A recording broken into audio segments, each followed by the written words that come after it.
Good afternoon. My name is Mark Biagi and I'm the manager for the Fish and Wildlife Department of the Kitsumkalum Band. And my job is, along with my staff, to manage the resources of the Kitsumkalum Nation. So none of our projects are short-term. Everything is a long-term project. Why? Because things just continue happening and they don't come to an end. So everything that we do has a long-term scope. Okay, one of the areas that we emphasize is capacity building and education. Some of the training that we have given them is, for example, jet boat safety, emergency spill response. We've been doing emergency response and incident command in case of problems or emergencies in the community, such as what's going on right now up north in Fort McMurray. Swift water rescue, because we work a lot around water. PAL, we're looking at getting people up and going with their driver's license. Marine medicals, and for example, one of the latest things that we've done is we've trained people in the in drone flying so that we can start accessing that technology as well. Another key element in the whole process is that of relationship development. So we don't work in a bubble, and so we have worked towards building proper relationships with other First Nations, and we've got a Tri-Nation project going with the Haisla and the Kitsulas, and so we're hoping to bring people into that and eventually spawn that off as their own company, but it'll be a First Nations company that's going to be dedicated to doing restoration, environmental and climate change Canada. So we're building relationships with both the federal and provincial governments, with the Vancouver Aquarium, Northwest Community College, the University of Northern British Columbia. And the reason for all this is because these institutions have a lot of money, they have a lot of research projects, and they have a lot of very well-trained people. So they've got professionals, they've got resources that we don't have, and it gives us the opportunity not only to bring them up here to do work that is beneficial to the nation, but it also exposes our technicians to high-level professionals, high-level equipment, and procedures, processes, and so it just builds that capacity, and hopefully it'll spur get people working into continuing their education. The name of the department is Fish and Wildlife. So we divide things up into fish and wildlife. We also do a lot of environmental projects, fisheries related projects. As I said, you know, a generation of fish may take 4, 5, 6 years. So everything that we do is long term. So we manage the AFS contract for the Kitsumkalum. We also do a creel survey for Chinook in the sport fishing from the lower Skeena, so from Terrace basically down as far as we will find recreational fisheries. We do catch monitoring for our own numbers and to find out what the community's getting, and that's all part of the food fishery. We have been involved in fish counts because we have to know what's going on in the rivers if we're going to be able to manage things. We're managing Kitsumkalum commercial fishing licenses, so we get our fishermen out and we're trying to get our younger people involved and interested in taking over from the old guard. Sorry, Don. But take over from the old guard and be able to go out and make a living for their families as well as provide fish for the community. Shellfish management plans. We're currently doing oolakan studies, so we're trying to find out exactly how many oolakan are coming into this river, and so we've got a boat going out twice a week collecting larvae. We've got technician at the university looking through microscopes and counting larvae. I guess another important component, of course, is our fisheries related projects is food fish. So you will see that we do fry enumeration. We're figuring out what's going on in the rivers. We're doing a lot of work with productivity, with water quality in our rivers. We're going to start this year looking at the habitat and classifying the habitat to make sure that the fish are going up there, that the spawning habitat is in good condition, and if we see any problems with it, then we'll start moving in towards doing something to restore that and repair it so that we can augment the productivity of our rivers. We also help with the food fishery, and so one of the heroes of that process is Bill Bowen, and he goes out all the time and he collects a lot of salmon for the community. We also are involved with wildlife issues, and this is also a challenging area. We do moose surveys. We've been trying to look at reintroduction of mountain caribou, and of course you may say caribou. We haven't seen caribou here for a long time, but we very strongly believe that traditional knowledge is important, and the elders have told me that there were caribou here 35 years ago. And so when I talked to Environment Canada, they said no, there wasn't, and I told them about our elders. They went back and they looked at historical maps and they confirmed it. Yes, that was a mountain caribou area. So we're looking at reintroduction. Long shot, but you know what? Why can't we look at developing a project where we reintroduce mountain caribou into our traditional territory?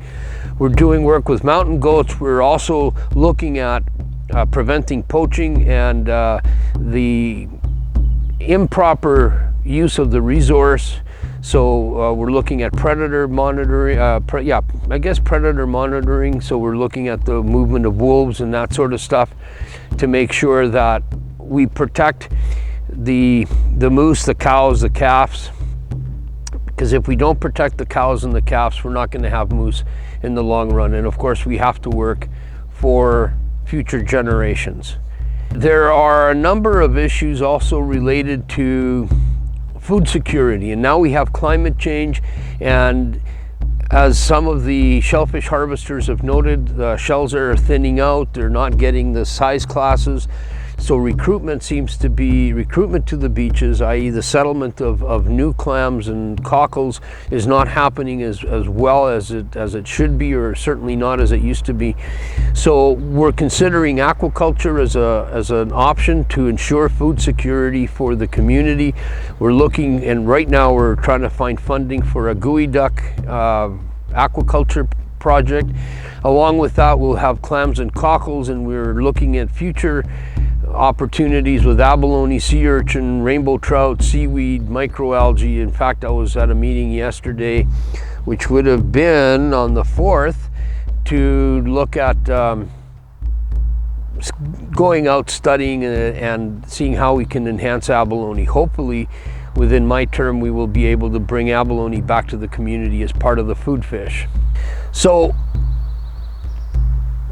all of this fish and wildlife stuff has to do with the environment. So we're also involved in environmental issues. This is a daunting task because of all the LNG projects that have been going on. So I work closely with other departments. I work closely with Rena in the environmental area. So she gets these environmental assessments and she gives me the parts that she believes I can be better suited to deal with. And so that's what we do. I read these reports, I respond, we go to meetings, and we try to ensure that these projects are not going to destroy the natural resources for the Kitsumkalum. So we do stuff like we've had contracts to go out and do oceanographic work, again part of that whole relationship building, where we have our technicians go out with the equipment, gather the data, and then report back. We've been looking at crab relocation, we've been studying Flora Bank and doing science on Flora Bank. We've established relationships with Oceans Network Canada, who now have sensors in Chatham Sound, and we are able to get more information on the conditions of the environment. Lately, you've seen people out there with drilling rigs and taking core samples and walking around your houses, because we've done a phase 2 environmental assessment of the reserve. This is part of the treaty process. So INAC has to clean the reserve of all its contaminants, but before we can do a proper job, studies have to be done in order to make this happen and make it happen effectively. Emergency response is one of those issues that is pretty important, especially now that we hear Fort McMurray is burning. Who would have thought that Fort McMurray would burn? But that's what happens. And so we need to be prepared in some way. And so some of the members of my staff, as well as members of the community, have been involved in emergency response, looking at how to set up proper incident commands, and so that we can deal with things like community evacuations or moving people into safer locations. It's not only forest fires that we're concerned with, but we have a railway that runs right past us, and we've seen that Ts'msyen isn't entirely safe in the way in which they operate their machinery. We are in the process of getting an app that is going to give us the quantities and what kind of materials are being transported so that we can get ready. They're thinking of sending bitumen by rail, so we have to start getting ready for that kind of eventuality. Not that we ever want anything to happen, but when it does happen, we need to know that we can respond to it, and respond to it safely and efficiently. We're also working on developing quick responses for the shipping that's coming into the area due to the LNG and hopefully not petroleum, but certainly we want to be able to establish quick response. And so we've been meeting with the federal and provincial governments to try and set up a program that will have our people trained in a professional manner so that they will have a career that is geared towards protecting the environment. So we have a community strategy to try and communicate. We're in the process of developing a website or improving our website. We do have one up, but we're trying to make it better. We try to put articles in the Informer. We could be doing better there as well, so that's an area that we can improve on. And of course, we do put posters around the community to inform the community of things such as, bears roaming around or wolves or coyotes in the area, so to make sure that the community is safe. Continuing education is a lifetime. It's a lifetime process, so we continue to educate ourselves and upgrade. We are constantly bringing more people into the fold. We're increasing their quality of education. So just to give you an idea where we're working, and this is an aerial photo of our traditional territory. So as you can see, it's vast and it's complicated. The next photo is a photo of a valley, and the reason I took this and I'm showing you is to indicate that the areas that we work on and that we work in and where we're trying to find information are not easy to get to. They're difficult. We need boats, we need trucks, we need quads, we need snowmobiles in the wintertime. The photo that comes next is taken at the headwaters of the Kitsumkalum Lake, and so here we've got a salmon enhancement project with a spawning channel, but it also gives you an indication of the terrain that we move around in on a regular basis. So as you can see, where we operate is complex and it's incredibly vast. We have combined traditional and shared territory of over 12,000 square kilometers, which is actually larger than 37 other countries around the world. So what do we do? The photo that you see is of a cow moose. We've got trail cameras set up to monitor not just wildlife, but changes in the environment, as well as potential poaching. The next one has our food fishing guys out there. They're catching the fish that gets distributed in the community. So if you see them, you got to give them a good applause. The next photo is part of the catch monitoring. So with Jim Webb, Councillor Webb, we go out on the water and we talk to everybody that's on the water to see how they're doing and what they're doing. And so this is a couple that comes from another band, and we asked them how they were doing, if they were okay, if there was anything we could do for them, and just find out how they're doing. How many fish are you catching, and so on and so forth. So it's good. We've recently expanded our capability of going out in the wintertime, and here you see Councillor Webb on the snowmobile, and you see a moose down at the very bottom of the photo. So this gives us the ability to check up on the moose during the winter season, which prior to us having the snowmobiles we couldn't really do. So it's increased our ability to monitor, protect, and record. The next photo, you see Fred Ganu standing beside a huge pile of cast steel, of discarded steel from Ts'msyen.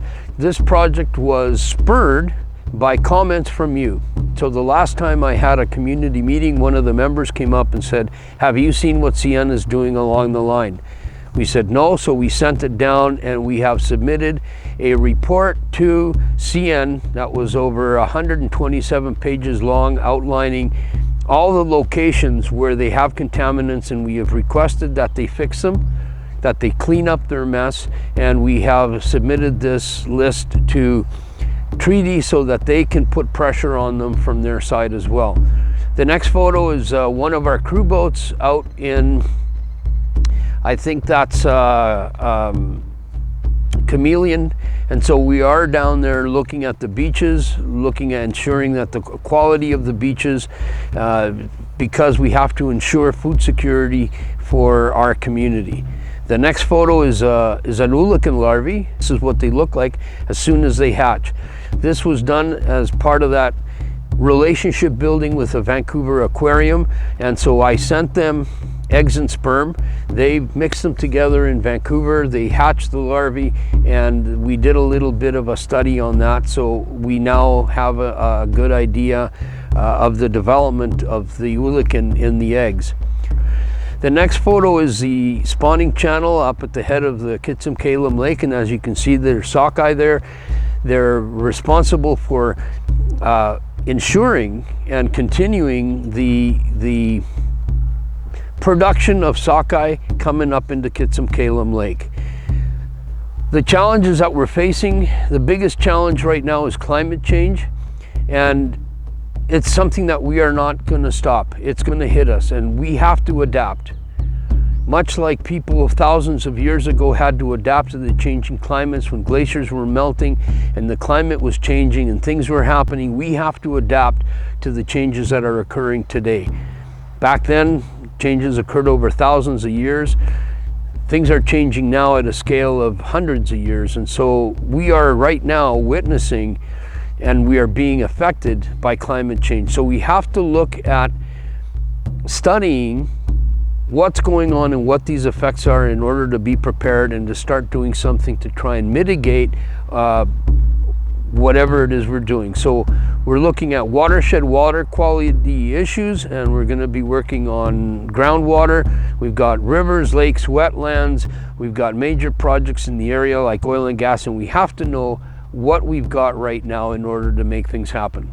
If you have any questions, please get back to me as soon as you can. You can write your questions, bring them to my office, or you can call me. I'll be back in the office on the 18th, and I would be happy to answer any of your questions. You guys have a wonderful day. Bye-bye.